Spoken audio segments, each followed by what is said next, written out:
തേന്മാവ്. നിങ്ങൾ കേട്ടതൊന്നും ശരിയല്ല. ഞാൻ ഒരു വൃക്ഷത്തെയും ആരാധിക്കുന്നില്ല, സൃഷ്ടികളിൽ ഒന്നിനെയും. എന്നാൽ ഈ തേന്മാവിനോട് എനിക്ക് പ്രത്യേക സ്നേഹമുണ്ട്. എൻ്റെ ഭാര്യ അസ്മായ്ക്കുമുണ്ട് സ്നേഹം. അതിമഹത്തായ ഒരു പ്രവൃത്തിയുടെ അടയാളമാണ് ഈ തേന്മാവ്. അത് ഞാൻ വിശദമാക്കാം.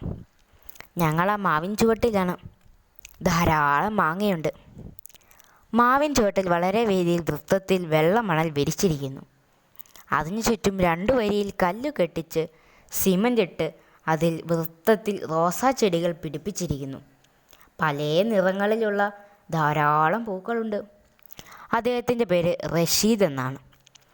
ഭാര്യയും മോനുമായി തൊട്ടടുത്തുള്ള വീട്ടിൽ താമസിക്കുന്നു. ഭാര്യയും ഭർത്താവും അടുത്തുള്ള സ്കൂളിലെ അധ്യാപകരാണ്.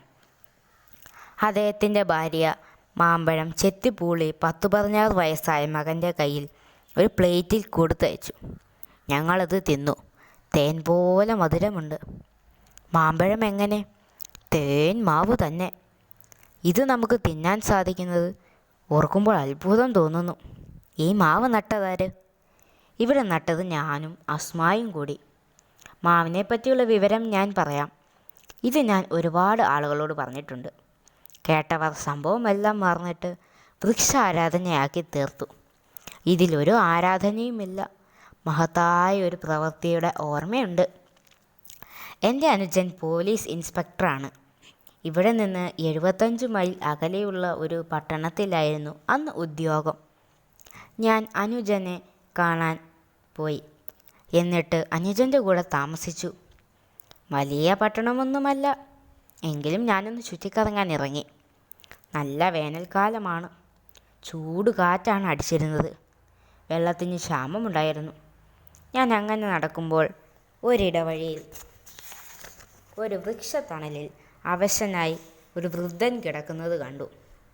താടിയും മുടിയും നീട്ടിയിട്ടുണ്ട്. ഒരു 80 വയസ്സ് തോന്നിക്കും. തീരെ അവശനായി മരിക്കാറായ മട്ടാണ്. എന്നെ കണ്ടയുടനെ അൽഹംദുലില്ലാ മക്കളെ, വെള്ളം എന്ന് പറഞ്ഞു. ഞാൻ അടുത്തു കണ്ട വീട്ടിൽ കയറി ചെന്ന് വരാന്തയിൽ പത്രം വായിച്ചു കൊണ്ടിരുന്ന യുവതിയോട് വെള്ളം വേണമെന്ന് പറഞ്ഞു. സുന്ദരിയായ യുവതി പോയി ഒരു മൊന്തയിൽ വെള്ളം കൊണ്ടുവന്ന് തന്നു. ഞാൻ അതുകൊണ്ട് നടന്നപ്പോൾ യുവതി എങ്ങോട്ടാണ് മൊന്തയും കൊണ്ട് പോകുന്നതെന്ന് ചോദിച്ചു. വഴിയിൽ ഒരാൾ വീണ് കിടപ്പുണ്ട്, അദ്ദേഹത്തിന് കുടിക്കാൻ ആണെന്ന് പറഞ്ഞു. യുവതിയും എൻ്റെ കൂടെ വന്നു. വെള്ളം വൃദ്ധനു കൊടുത്തു. വൃദ്ധൻ പതുക്കെ എണീറ്റിരിക്കുന്നു.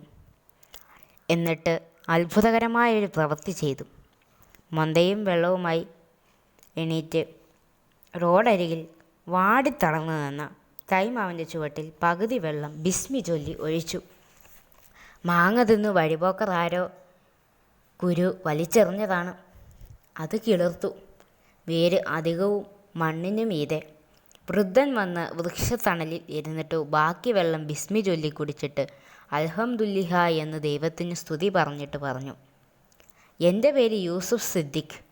വയസ്സ് 80 കഴിഞ്ഞു. ഉറ്റവരായി ആരുമില്ല. ഫക്കീറായി ലോകം ചുറ്റുകയായിരുന്നു.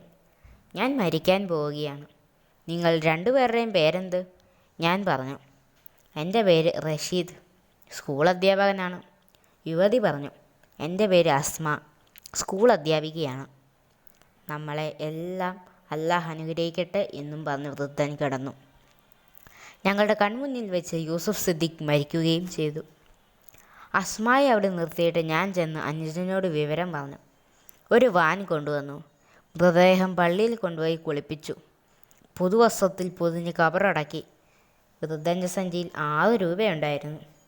ഞാനും അസ്മയും 5 രൂപ കൂടി ചേർത്ത് മിഠായി വാങ്ങിച്ച് സ്കൂൾ കുട്ടികൾക്ക് കൊടുക്കാൻ അസ്മയെ ഏൽപ്പിച്ചു. അസ്മയെ ഞാൻ പിന്നീട് വിവാഹം ചെയ്തു. മാവിന് അസ്മ വെള്ളം ഒഴിച്ചുകൊണ്ടിരുന്നു. ഞാൻ ഈ വീട് പണിയിച്ച് താമസമാക്കുന്നതിന് മുൻപ് ആ തൈമാവിൻ്റെ വേര് പൊട്ടിക്കാതെ ഒരു ചാക്ക് കഷ്ണത്തിൽ മണ്ണിട്ട് ഞാനും അസ്മയും കൂടി മാവ് പറിച്ചു കെട്ടി വെള്ളമൊഴിച്ചു. 2-3 ദിവസം മാവ് അസ്മയുടെ കിടപ്പുമുറിയിൽ മൂലയിൽ ചാരി നിന്നു. അതിവിടെ കൊണ്ടുവന്ന് ഞാനും അസ്മയും കൂടി കുഴി കുത്തി ഉണക്കച്ചാണവും ചാരവും ഇട്ട് കുഴിച്ചു നിർത്തി വെള്ളമൊഴിച്ചു. പുതിയ ഇലകൾ വന്ന് ജോറായപ്പോൾ എല്ലുപൊടിയും പച്ചില വളവും ചേർത്തു. അങ്ങനെ ആ മാവ് ഇങ്ങനെയായി. മനോഹര സംഭവം.